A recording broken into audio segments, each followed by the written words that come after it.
बिस्मिल्लाहिर्रहमानिर्रहीम, अस्सलाम वालेकुम। टॉप स्टोरी में मोहम्मद उसामा गाजी का सलाम अर्ज है। आज की टॉप स्टोरी ये रही।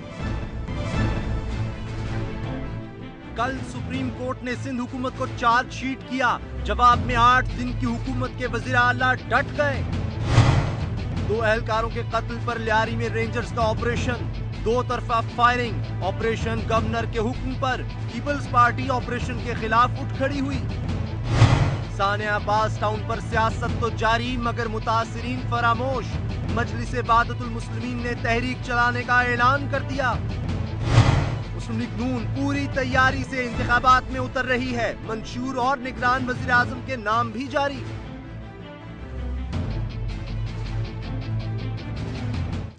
आज बड़ी खबरों का दिन है। आज रावलपिंडी में कराची की सूरत हाल का जायजा लिया गया। कोर कमांडर्स के इजलास में जहां मुल्क की दिफाई सूरत हाल ज़ेरे गौर थी, वहीं कराची के हालात पर भी बात हुई। कल सुप्रीम कोर्ट ने ISI और MI से भी रिपोर्ट तलब की थी।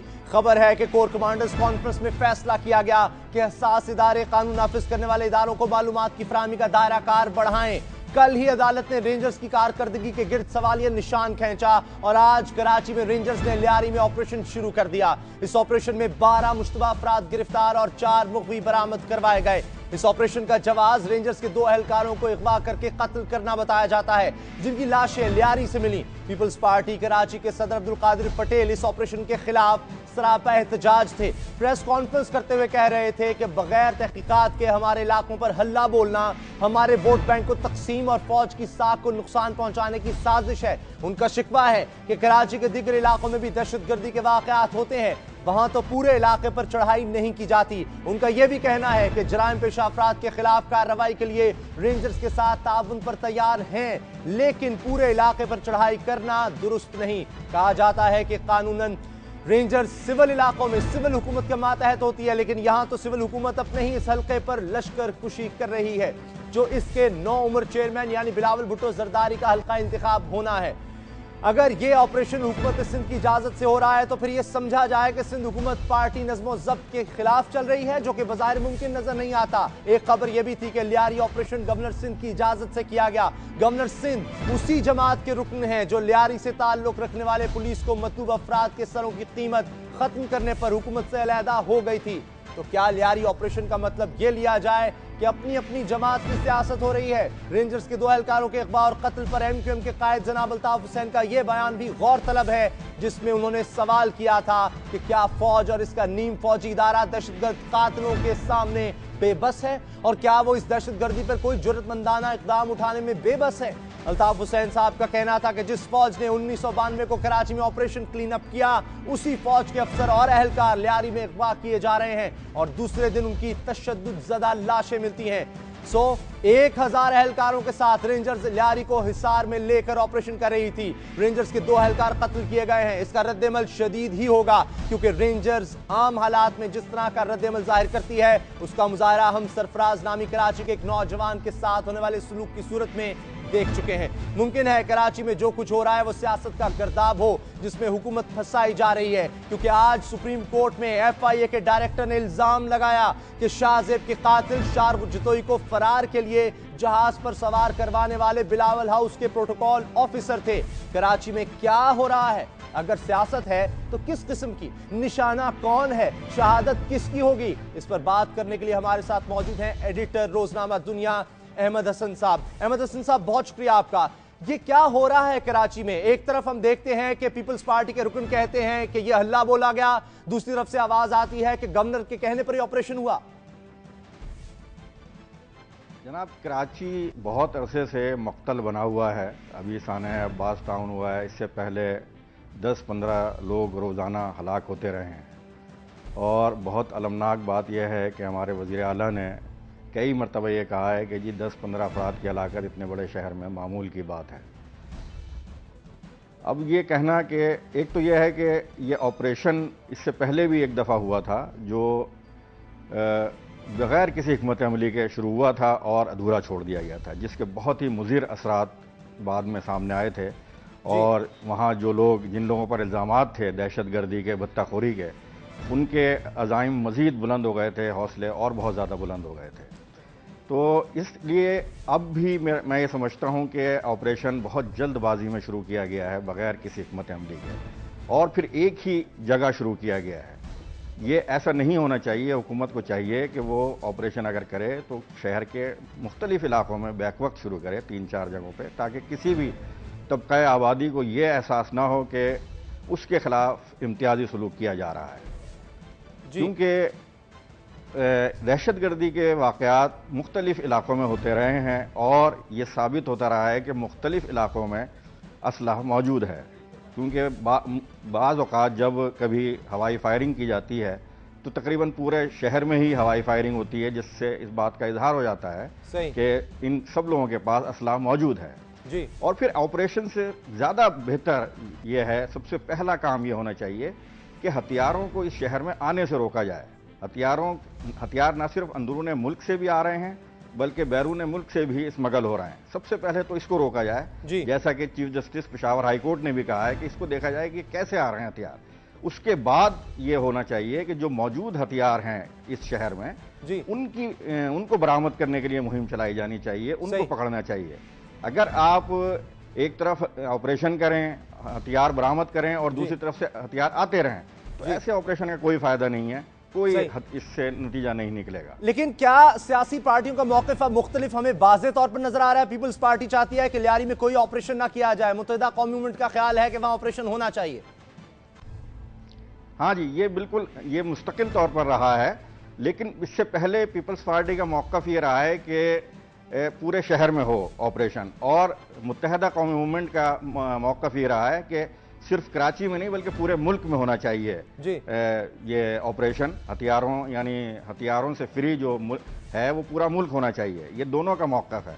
लेकिन अफसोस की बात यह है कि जब भी कोई इस तरह का ऑपरेशन होता है तो वो पार्टियां जो हैं वो खासा शोर शराबा शुरू कर देती हैं, और यही वजह है कि सुप्रीम कोर्ट में जो रिपोर्ट्स पेश की गई हैं उसमें वाज़े तौर पर कहा गया है, इसी हुकूमत के पुलिस एहलकारों ने और रेंजर्स एहलकारों ने अपनी रिपोर्ट्स में वाज़े तौर पर सुप्रीम कोर्ट से कहा है कि सियासी जमातों के अपने अस्करी विंग्स हैं, या फिर यह है कि जो भी जराइम पेशा नासिर हैं उनको कुछ ना कुछ सियासी सरपरस्ती हासिल है। सही। और जब सियासी सरपरस्ती हासिल होती है तो फिर कोई भी ऑपरेशन कामयाब नहीं हो पाता, क्योंकि ये अगर आपको इस शहर को पुरअमन बनाना है, हथियारों से पाक बनाना है, तो इसके लिए सिर्फ और सिर्फ सियासी अज़्म की ज़रूरत है। सही। और सियासी अज़्म होगा तो सब कुछ हो सकता है, पुलिस भी ये काम कर सकती है और रेंजर्स भी ये काम। लेकिन यही कहा जाता है कि अगर करना है, जिस तरह आप भी कह रहे हैं कि पूरे शहर में यकसा तौर पर होना चाहिए, तो क्या लियारी जो है अब वो निफाक की वजह बन चुका है? जब तो मजीद दूरियां आएंगी पीपल्स पार्टी और एमक्यूएम के दरमियान इसी वजह से, क्योंकि पहले भी एमक्यूएम इसी वजह से अलग हुई है। जी हाँ, बिल्कुल ऐसा ही है। अगरचे लियारी जो है वहाँ पर तमाम कौमियतों के लोग ही रहते हैं, लेकिन वहाँ बिलोच कौमियत के लोग ज़्यादा हैं, तो लिहाजा उनमें ये एहसास नहीं पैदा किया जाना चाहिए किसी भी सूरत में कि जी हमारे साथ इम्तियाजी सलूक हो रहा है। तो हुकूमत वक्त को चाहिए था कि वो मुख्तलिफ जगहों पे ऑपरेशन करती। बड़ा सवाल तो ये है, अगर तरीकाकार पर एक इलाके में तरीकाकार पर दो बड़ी सियासी जमातें जो हुकूमत का हिस्सा रही हैं उनमें इतने इख्तलाफात हैं, तो फिर कराची में जो इस बात का कहा जाता है कि मुत्तफ़क़ा तौर पर एक सोच होनी चाहिए, वो तो फिर कभी नहीं हो सकती। हाँ, अभी ये फिल वक्त तो ऐसा ही नजर आ रहा है, कि सोच अलग अलग हैं, बल्कि ये हमेशा से रहा है कि जब भी किसी के मफादात पर जद पड़ती है तो वो उसके मुखालिफ हो जाता है, चाहे वो कितनी ही अच्छी पॉलिसी हो, कितना ही अच्छा ऑपरेशन हो, लेकिन जब उसके अपने मफादात पर जद पड़ती है तो वो उसका मुखालिफ हो जाता है, और जब दूसरों के खिलाफ हो रहा होता है तो वो उसकी हिमायत शुरू कर देता है। सही। और यही वजह है कि कराची के हालात संभलने में नहीं आ रहे। अगर कुछ किया जाता है तो कोई ना कोई उसके मुखालिफ सामने आ जाता है। बहुत शुक्रिया अहमद हसन साहब, एडिटर रोजनामा दुनिया हमारे साथ थे। मुख्तलिफ सियासी जमातों के मुख्तलिफ यहाँ पर इस वक्त हमें नजर आ रहे हैं मकतबा फिक्र भी और सोच भी कि किस तरह से कराची के हालात को बेहतर करना है। ऑपरेशन का भी कहा जाता है। इसी से जुड़ी हमारी अगली स्टोरी जो कि ये रही आपके सामने। 2 एहलकारों के कत्ल पर लियारी में रेंजर्स का ऑपरेशन, 2 तरफा फायरिंग। ऑपरेशन गवर्नर के हुक्म पर पीपल्स पार्टी ऑपरेशन के खिलाफ उठ खड़ी हुई।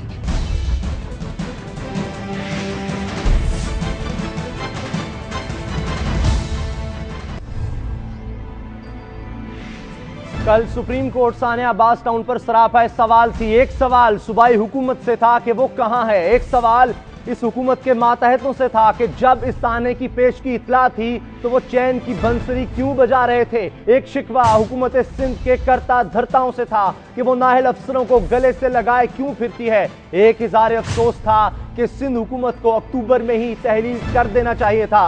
एक तासुफ था कि रेंजर्स की कारकर्दगी सिफर है। एक हैरानी थी कि ऐसी नाकामियों के बावजूद अफसर ओहदे से चिमटे पड़े हैं। एक ऐलान था कि सिंध हुकूमत नाकाम हो चुकी है। एक इंतबाह था कि अफसरों को आवाम के खून पर नौकरी नहीं करने देंगे। एक इंकशाफ था कि बेचारे वज़ीर आला सिंध को कुछ खबर ही नहीं होती कि हो क्या रहा है। दूसरे मानों में अदालत ने कल हुकूमत सिंध को चार्जशीट कर दिया। 8 दिन बाद हुकूमत घर जाने वाली है। वक्त रुखसत अदालत ने उसके नामा अमाल पर नाकामी की मोहर सख्त करके ये नामा अमाल उसके हाथ में पकड़ा दिया है। अपने खिलाफ अदालत के इस व्हाइट पेपर का आज वज़ीर आला सिंध ने असेंबली में यूं जवाब दिया, जरा मुलाहिजा हो। कंसर्न डीआईजी उस वक्त पहुंच चुका था 20 मिनट में। आईजी रास्ते में था, वो कहीं 7:40 पे वहां पहुंचा है।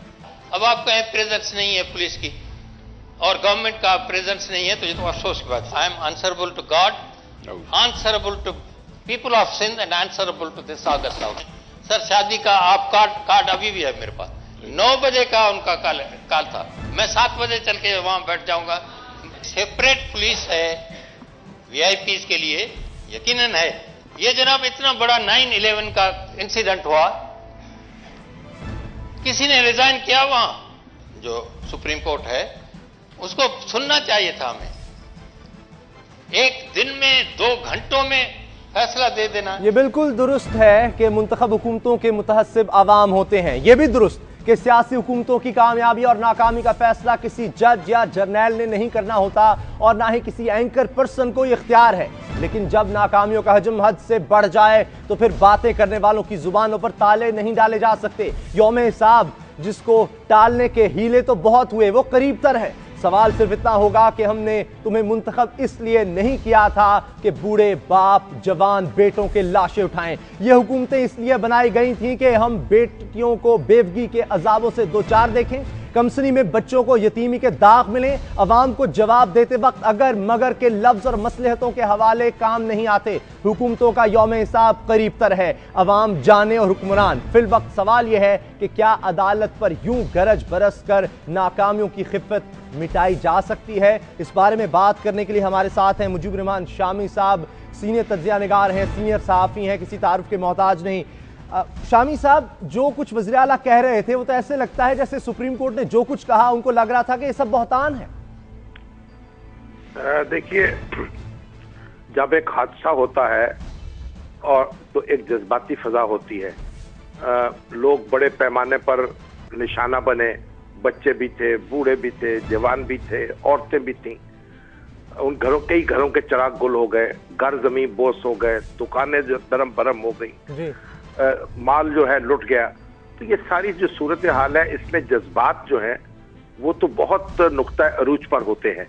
और सुप्रीम कोर्ट ने भी इस सानहे पे जो रद्द अमल दिया है वो एक जज्बाती फजा में दिया है। और सुप्रीम कोर्ट ने खुद कहा कि वो एक एंकर पर्सन है एक टेलीविजन के, उनकी गुफ्तगू सुन के मुतअस्सर हुई है, उनकी गुफ्तगू ने उसकी आंखें खोल दी हैं। तो ये तो सुप्रीम कोर्ट में भी आकर इंसान बैठे हुए हैं, उनका दिल भी रोता है, उनकी आंखों में भी आंसू आते हैं। इस जज्बाती तौर पर तो सुप्रीम कोर्ट का मामला बिल्कुल दुरुस्त था, लेकिन जो वजीर आला सिंध कह रहे हैं अदालतों को जज्बात में बहकर फैसले नहीं करना होते, जवाब तलब करना होता है, जवाब मांगना होता है, फिर जवाब लेना होता है, दूसरे फरीक को सुनना होता है, फिर कार्रवाई करनी होती है। तो वजीर आला सिंध का ये जो मौक़िफ़ है कानूनी तौर पर वो एक वजन रखता है कि उनको सुने बगैर और उनकी बात मालूम किए बगैर उनके खिलाफ फैसला आया है। ये एक हकीकत है जिससे हम आंखें बंद नहीं कर सकते। लेकिन तब्दीलियां भी हुई, आईजी को हटाने का फैसला भी कर लिया खुद वज़ीर आला ने। बस वो वज़ीर आला ने दबाव में फैसला किया, खुद सुप्रीम कोर्ट ने इतना दबाव डाल दिया, आईजी को हटा दिया, सब दुरुस्त है। लेकिन आप अगर इस सूरत हाल को देखें, हादसे दुनिया में बहुत होते हैं और बहुत बड़े बड़े हादसे हुए हैं। हादसों में अगर हम इतने जज्बाती हो जाएं कि तवाजुन खो बैठे, तो ये तो फिर किसी और बड़े हादसे का सबब होता है। तो फिर क्या ये कहना सही है वज़ीर आला का कि 9/11 के बाद अमेरिका में किसी ने इस्तीफा नहीं दिया तो हम क्यों दें? नहीं, ये तो वज़ीर आला का एक पराया है। जिस तरह सुप्रीम कोर्ट के जज जो है अपने रिमार्क्स देते हैं, उस तरह वज़ीर आला भी अपने ऐवान में खड़े होकर अपनी बात कर सकते हैं और इस पर एतराज नहीं किया जा सकता। लेकिन जहां तक इस बात का ताल्लुक है कि जवाब तलब करके फिर मामला का आगे बढ़ाना चाहिए था, मैं इसका वजन महसूस करता हूं। बाकी तो देखें, जो कुछ कराची में हो रहा है वो हम सबके सामने है और कई सालों से वहां कत्ल हो रहे हैं, टारगेट किलिंग्स हो रही हैं, पुलिस वाले मारे जा रहे हैं, सरकारी अफसर मारे जा रहे हैं, आम लोग मारे जा रहे हैं और लोग पकड़े नहीं जाते, उनको सजाएं नहीं मिलती। और एक दुनिया में पूरी में चले जाए, मुअज़्ज़ब दुनिया में, एक शख्स का जो कत्ल है, जब तक उसके कातिलों को सुराग नहीं लगा लिया जाता, उनका पीछा नहीं किया जाता, उस वक्त तक चैन से नहीं लोग बैठते। पाकिस्तान में हजारों अफराद मरते हैं और हुकूमतें फिर भी दंदनाती हैं और चैन की नींद सोती हैं। ये एक अपनी जगह अलमिया है जिससे हम इनकार नहीं कर सकते। कल सुप्रीम कोर्ट जो है उसने रिपोर्ट्स भी मांगी हुई हैं एजेंसी से, तब भी देखेंगे कि क्या होता है। शायद हुकूमत भी वहां पर जाएगी, उसका मौक़िफ़ भी वाज़ेह तौर पर सामने आएगा। लेकिन अगर हम मजमूई तौर पर देखें, पीपल्स पार्टी को क्यों हमेशा लगा रहा, जब जा रही है, 8 दिन रह गए हैं 5 साल में, ये देखा गया कि सुप्रीम कोर्ट के जितने फैसले हैं पीपल्स पार्टी को लगता है कि उसके खिलाफ है। हाँ, ये बात अपनी एक तारीख है और सुप्रीम कोर्ट से पीपल्स पार्टी की अनबन रही है रवायती तौर पर, तारीखी तौर पर। लेकिन पीपल्स पार्टी को अपनी परफॉर्मेंस पर भी और अपनी गवर्नेंस पर भी नजर डालनी चाहिए। इसके साथ ही साथ मैं ये भी कहूंगा कि सुप्रीम कोर्ट के जो जज साहबान है वो फाजिल जज साहबान है, उनको इस तरह का लहजा इख्तियार नहीं करना चाहिए। ये देखिए, ये डिक्टेटोरियल लहजा जो है, ये जो मार्शलाई लहजा जो है, ये अदालत के ऐवानों में अच्छा नहीं लगता। उन्हें इत्मीनान से बात करनी चाहिए और इत्मीनान से बात सुननी चाहिए। आने वाले दिनों में आप क्या देख रहे हैं, क्या होगा? पाकिस्तान पीपल्स पार्टी जो है अगर सुप्रीम कोर्ट को अपने खिलाफ देखती है, अब निगरान हुकूमत आने वाली है, अगले दिनों मुश्किलात बढ़ेंगी दोनों इदारों के दरमियान? देखिए, अब तो ये मामला खत्म होने को है, इंतखाबात सर पर हैं और ये हुकूमतें जो है इन्होंने अवाम के सामने पेश होना है और अवाम की अदालत ही इनके लिए सबसे बड़ी अदालत है। वही फैसला करेगी कि किस हुकूमत को उन्होंने वापस इख्तिदार में लाना है, किसको नहीं लाना है। लेकिन बहरहाल सुप्रीम कोर्ट के जो मामला है और सुप्रीम कोर्ट के जो अहकामात हैं, उनकी रूह जो है उसकी तो मैं तायीद करता हूँ। रूह तो उसमें बिल्कुल वही है जो होनी चाहिए, लेकिन अल्फाज के चुनाव में और लहजे में बड़ी एहतियात की जरूरत है। अब जब हुकूमत जा रही है तो अगर जब ये कहेगी सुप्रीम कोर्ट के अगर हुकूमत को हटा दिया जाता तो ये होता ही ना, तो ये तो सर्टिफिकेट जारी करिए सुप्रीम कोर्ट हुकूमत की नाकामी का इंतखाबात से पहले। दस्तूर में कोई ऐसी शिक मौजूद नहीं है जो सुप्रीम कोर्ट को ये इख्तियार दे कि वो हुकूमत को हटा दे। हुकूमत को अपना काम करना है, सुप्रीम कोर्ट को अपने फैसले देने हैं और जुम्मेदारों के खिलाफ कार्रवाई करनी है। जो मुकदमात उसके सामने पेश हो उनके इंसाफ करना है। हुकूमत जो है उसको हटाने का कोई इख्तियार सुप्रीम कोर्ट के पास नहीं है और अगर सुप्रीम कोर्ट ने कोई ऐसी बात की है, इस पर पछतावा जाहिर किया है, तो मेरा ख्याल है कि इस बात का आप दस्तूर के मुताबिक इसमें तायीद नहीं कर सकते। ये जज्बाती रवैया है, जज्बाती रद्द अमल है, इसको हमें जज्बाती के नुक्ता नजर से देखना चाहिए। बहुत शुक्रिया मुजीबुर रहमान शामी साहब। कल देखते हैं कि सुप्रीम कोर्ट में अब्बास टाउन से आने के बारे में क्या रिपोर्ट्स पेश होती हैं। हमारी अगली स्टोरी जो हम ब्रेक के बाद शामिल करने वाले हैं वो ये रही। सानिया अब्बास टाउन पर सियासत तो जारी मगर मुतासिरीन फरामोश। मजलिस इबादतुल मुस्लिमीन ने तहरीक चलाने का ऐलान कर दिया।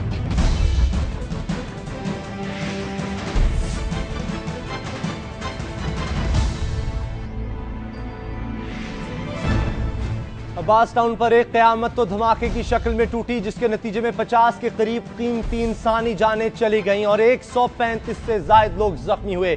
इस अलमनाक साने में जो जान से गुजर गए वो तो दुनिया से चले गए, मगर पीछे रह जाने वालों को जो जिस्मानी और ज़हनी जख्म लगे हैं वो शायद कभी भी ना भर पाएं। अब्बास टाउन में हंसते बसते घर खंडर बने हैं, लेकिन इससे ज्यादा बुरा हाल इसमें बसने वालों का है जो चेहरों पर बेबसी, जिस्म पर जख्म सजाए और दिल में अपने बिछड़ने वालों का गम छुपाए हर रोज एक नई कयामत का सामना कर रहे हैं। रात कहां गुजारनी है, खाने का इंतजाम कैसे करना है, बच्चे कुचे सामान को चोरों से कैसे बचाएं, इन्हें तो समझ ही नहीं आ रही। मुतासरीन का कहना है इंतजामिया मरने और जख्मियों के लिए मुआवजों का ऐलान करके लगता है अपनी सारी जिम्मेदारियों से बरी जिम्मा हो गई है। जो शायद किस्मत वालों को ही मिलेगा। एक और अफसोसनाक खबर यह भी है कि माली मुआवजे के लालच में मुर्दा ज़मीर भी मुतहर्रिक हो गए हैं और ईदी सेंटर से असले के जोर पर कटे फटे इंसानी आज़ा भी छीन कर ले गए। इन लोगों का सवाल है, क्या वो पाकिस्तान के शहरी नहीं जो इन्हें यूं संगीन हालात के रहमो करम पर छोड़ दिया गया है? आज अब्बास टाउन में प्रेस कॉन्फ्रेंस करते हुए मजलिस वादतुल मुस्लिमीन के रहनुमाओं ने तो कराची में स्वात तर्ज के ऑपरेशन का मुतालबा भी कर दिया। अल्लामा नासिर अब्बास कह रहे थे कि हुकूमत जाली बयानात से आगे नहीं बढ़ी, जबकि सियासी जमातें अपनी सियासी मुहिम में लगी हुई हैं। किसी को मुतासरीन ने अब्बास टाउन के दुखों का अंदाजा ही नहीं, जिस पर हर रोज ही क़यामत टूट रही है। अल्लामा साहब ने आर्मी चीफ से मुतालबा किया कि फौज कराची में दहशतगर्दों के खिलाफ ऑपरेशन करे। अपने मुतालबात के लिए मजलिस वादतुल मुस्लिमीन ने कल से मुल्क भर में एहतजाजी तहरीक चलाने का भी ऐलान किया है। इन्हीं मुतालबात पर बात करने के लिए मजलिस के सेक्रेटरी जनरल अल्लामा नासिर अब्बास हमारे साथ हैं, उनसे बात करते हैं। अल्लामा साहब बहुत शुक्रिया। अभी MQM ने हड़ताल की कॉल वापस ली और फिर आपने एहतजाजी तहरीक का ऐलान कर दिया, क्यों? बिस्मिल्लाहिर्रहमानिर्रहीम। देखिए, जिस वक्त जैसा आपने भी बयान किया है, हम देख रहे 4 दिन होने वाले हैं, हुकूमत टस से मस नहीं हो रही। फ़कत अखबारी और टेलीविज़न के ऊपर बयानात पर इक्तफा किया गया है। लोग बेघर हो चुके हुए हैं। कोई कातिल गिरफ्तार नहीं हुआ, कोई मुजरिम गिरफ्तार नहीं हुआ, किसी के खिलाफ कोई ऑपरेशन नहीं हुआ। अस्पतालों में जो जख्मी हैं उनको कोई पूछने वाला नहीं है। उनको 14-14 लाख रुपए के बाद को बिल दिए जा रहे हैं। लोगों को उनके घरों तक पहुंचाने के लिए कोई बंदोबस्त नहीं किया गया। ये सरो सामानी में पड़े हुए हैं। आपने खुद बयान किया, चोरियां हो रही हैं। वहाँ हुकूमती लोग जा ही नहीं रहे। वहाँ अभी भी बहुत से लोग जो है ना, मुमकिन है वहाँ पर जो गिरे हुए घर हैं उनके नीचे दफन हुए हैं, दबे हुए हैं। हुकूमत बेहिस है, इदारे बेहिस हैं, कोई काम नहीं कर रहा। अब वक्त आ गया है जी, या मुल्क बचाना होगा या दहशतगर्दों के साथ ताल्लुकात को निभाना होगा।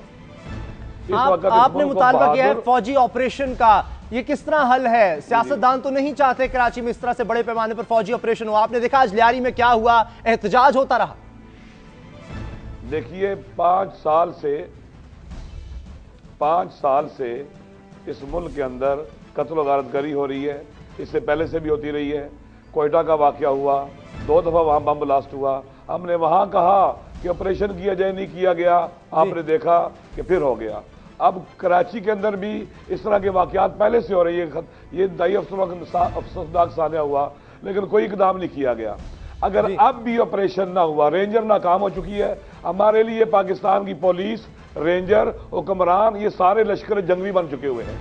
ये हमारे सारे कातिलों में शामिल हैं। अब हमारी आखिरी उम्मीद पाकिस्तान के फौज से है कि वो आए, स्वात की तर्ज का ऑपरेशन करे इन टारगेट किलर और दहशतगर्दों के खिलाफ, ताकि मुल्क में अमन आए। मगर मेरा सवाल है, आप कहते हैं कि एजेंसीज भी नाकाम रही हैं, वो भी तो फौज का हिस्सा है। फौज हल कैसे है?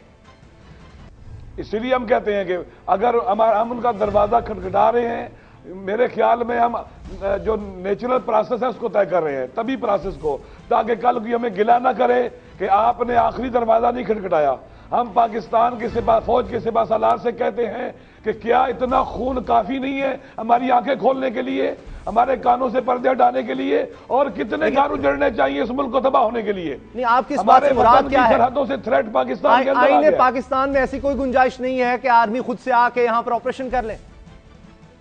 मेरे ख्याल में फौज ने जब अपनी बात बनवानी होती है तो वो प्रेशराइज करके भी अपनी बात बनवा लेते हैं। क्या आईने पाकिस्तान में ये था कि पाकिस्तान के आर्मी चीफ लॉन्ग मार्च खत्म करवाएं और चीफ जस्टिस साहब की बहाली के लिए हुकूमत को जमानत दें और अपोजिशन को जमानत दें? लेकिन गलत किया। वक्त आ गया है। गलत किया जी नहीं, तो गलत किया। वतन बचाने के लिए, ये मुल्क बचाने के लिए साबित हो चुका हुआ है। ये हुक्मरान नाअहल हैं, इनके भाई ने साबित किए नाअहल हैं। हमारी रेंजर नाअहल, हमारे कातिल हैं सारे के सारे। सियासतदान इतने ही नाकाम हैं तो आप भी तो सियासत में आने की कोशिश कर रहे हैं ना। आप बदल दें, हुकूमत नहीं आ जाए इलेक्शंस में। हम कोशिश करेंगे इंशाल्लाह आने वाले इलेक्शनों में इन मुजरिमों और नालायकों को जिन्होंने साबित किया है कि वो डिलीवर नहीं कर सकते, हम इनको वोट ना दें और अच्छे लोगों को पार्लियामेंट के अंदर भेजें जो वतन से मोहब्बत करें, इंसानी से मोहब्बत करें। लेकिन मैं एक बात कह सकता हूं कि क्या पाकिस्तान तबाह होगा तो पाकिस्तानी फौज ऑपरेशन करेगी? मुझे बताएं, ये एहतजाजी तहरीक में आप क्या करेंगे? एहतजाजी तहरीक में आप क्या करेंगे? ये किस तरह हल है? हम पाकिस्तान के अवाम को, कल सिविल सोसाइटी को, पूरी सिविल सोसाइटी को दावत दी है। कल का दिन हमने शहीदों और वतन से वफा के दिन का ऐलान किया है, ताकि हम वतन से वफा करेंगे, कल के दिन ऐलान करेंगे और हम इसको इस तरह से मनाएंगे, शहीदों से वफा के तौर पर मनाएंगे। दहशतगर्दों के खिलाफ एहतजाज पुरअमन, कल अमन वाक होगा, अमन रैली होगी, जिसमें सिविल सोसाइटी, इंसानी हुकूक की तंजीमें, वकला, पूरी सोसाइटी को हमने दावत दी है। बहरहाल आपने इस एहतजाजी तहरीक का ऐलान कर दिया है और आप सबसे ताउन की उम्मीद रखते हैं। बहुत शुक्रिया अल्लामा नासिर अब्बास, हमारे साथ सेक्रेटरी जनरल मजलिस इबादतुल मुस्लिमीन। जिस तरह वो कह रहे हैं कि सवात तर्ज का ऑपरेशन किया जाए, फौज खुद से आए, मगर ये बात सही है और सबको याद रखनी चाहिए कि सवात में फौज हुकूमत पर कहने पर गई थी, हुकूमत के कहने पर गई थी और सिविलियन हुकूमत ने कहा था तो वहां पर ऑपरेशन हुआ था। लिहाजा फौज खुद से कभी भी इस तरह से बड़े पैमाने पर ऑपरेशन नहीं कर सकती, आइन इसकी इजाजत नहीं देता। अल्लामा साहब यकीनन जज्बात में ऐसी बात कर रहे हैं। बहरहाल ब्रेक का वक्त हो रहा है, ब्रेक के बाद जो स्टोरी हम आपके सामने लेकर आ रहे हैं वो ये रही। मुस्लिम लीग नून पूरी तैयारी से इंतखाबात में उतर रही है, मंशूर और निगरान वजीर आजम के नाम भी जारी।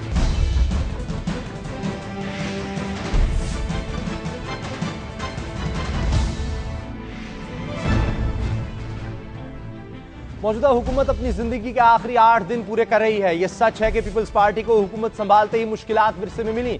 इस 5 साल दौर में आवाम कभी बिजली के लिए तरसते रहे और कभी गैस की लोड शेडिंग से परेशान रहे।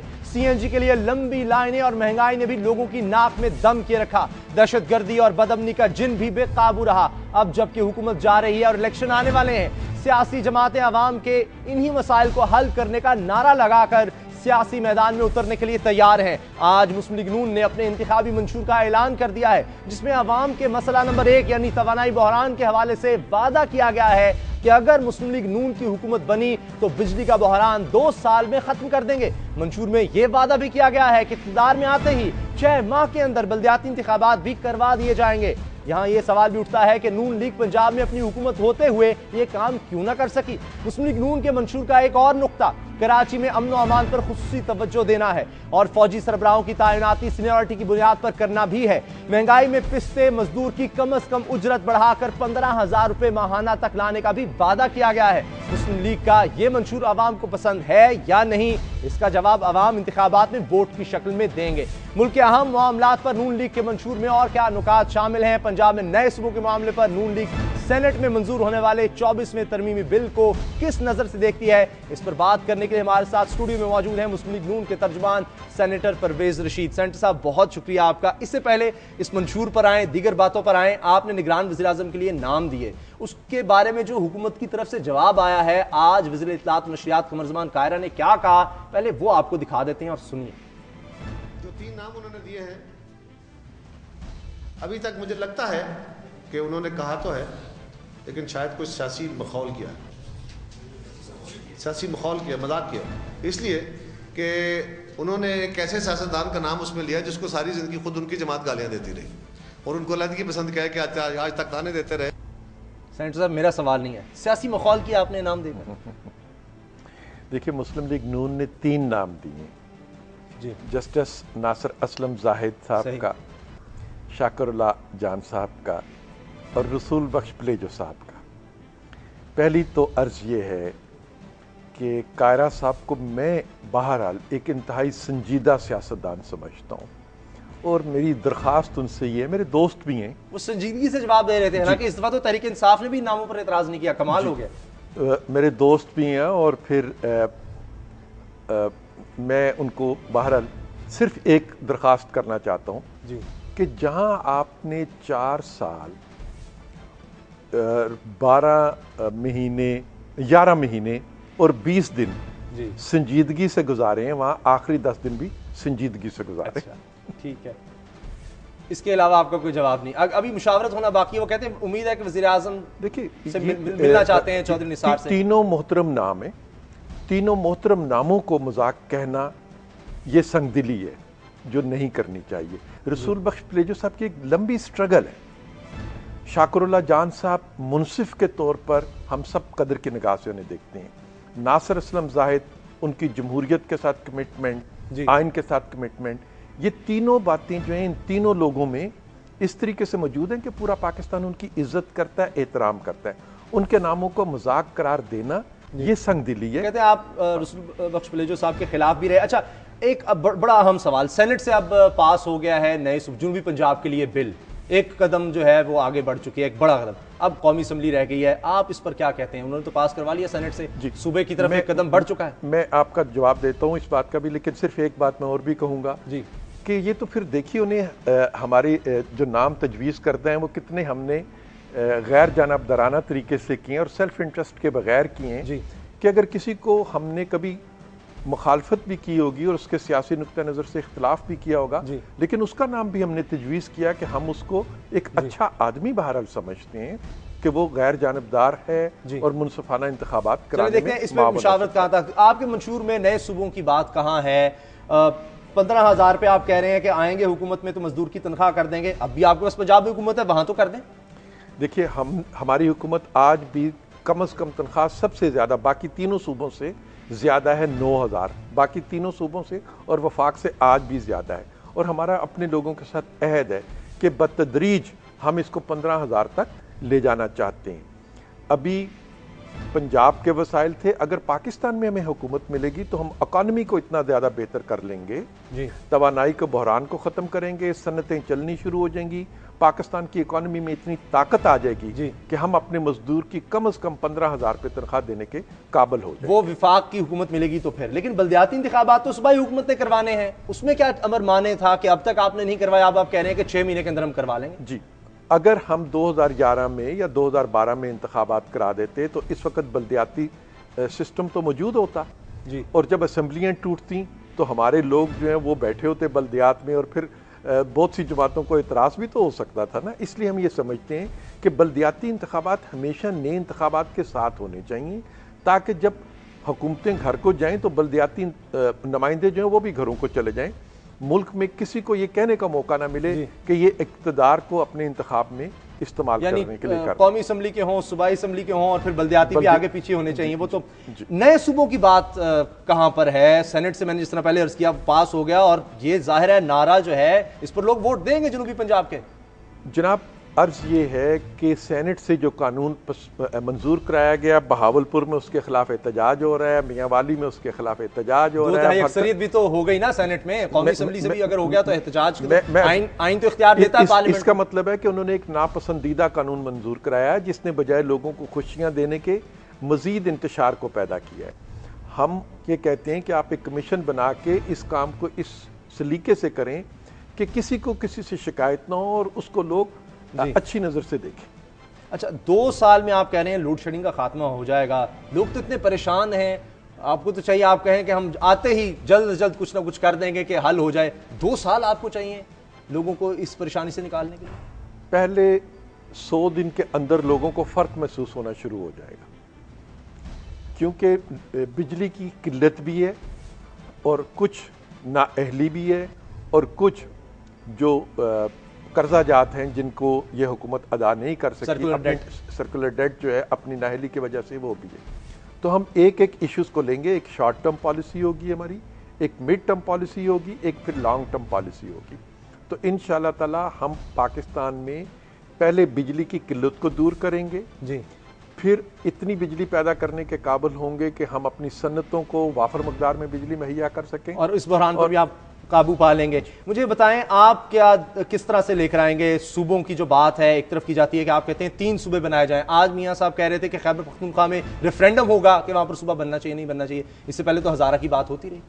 जी, मैंने आपसे अर्ज किया है कि आप कोई पहली बात तो है कि आपकी तरजीहात क्या हैं। आज हमारी तरजीहात जो हैं वो पाकिस्तान को इस मौजूदा बहरान से निकालने की हैं जिसमें पाकिस्तान फंसा हुआ है, और वो 2 हैं। पाकिस्तान एक महफूज मुल्क नहीं है, पाकिस्तान में इक्तिसादी पहिया जाम है। हम पाकिस्तान को एक महफूज मुल्क बनाना चाहते हैं, पुरअमन मुल्क बनाना चाहते हैं। पाकिस्तान के इक्तिसादी पहिए को हम तेज़ी से रवां दवा करना चाहते हैं, तवानाई के बहरान को ख़त्म करना चाहते हैं।